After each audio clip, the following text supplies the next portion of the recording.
ইরানে চলমান বিক্ষোভ ও যুক্তরাষ্ট্রের হুমকিতে মধ্যপ্রাচ্যে উত্তেজনা বৃদ্ধি পাওয়ার মধ্যে ইসরায়েলের প্রধানমন্ত্রী বেনিয়ামিন নেতানিয়াহুর সরকারি বিমান তাকে বহন না করে একটি অজ্ঞাত গন্তব্যের উদ্দেশ্যে দেশ ছেড়ে যায়।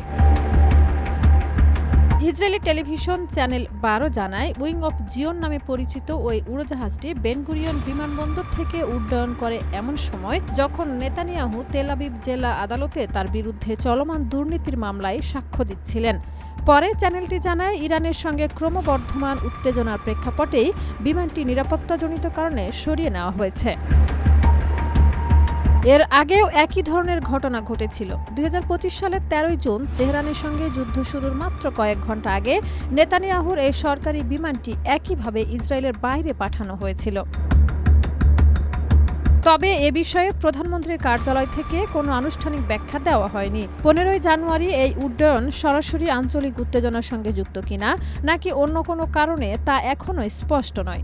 যদিও ইরানের সঙ্গে যুদ্ধ চলাকালে ইসরায়েলি গণমাধ্যমগুলো ইঙ্গিত দিয়েছিল, সম্ভাব্য ইরানি হামলার লক্ষ্যবস্তু হওয়ার আশঙ্কাতে বিমানটিকে বিদেশে সরিয়ে নেওয়া হয়েছিল।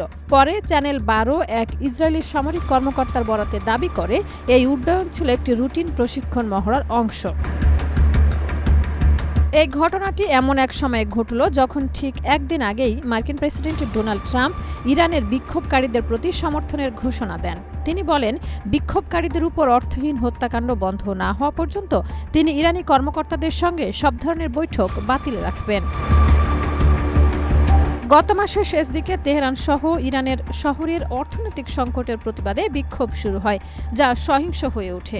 সরকারি পরিসংখ্যান না থাকলেও মানবাধিকার সংস্থা HRANA এর তথ্য অনুযায়ী অন্তত 2500 নিহত, 1100 আহত ও 18,000-এর বেশি আটক রয়েছেন। শাহিদা রুবি, মাই টিভি।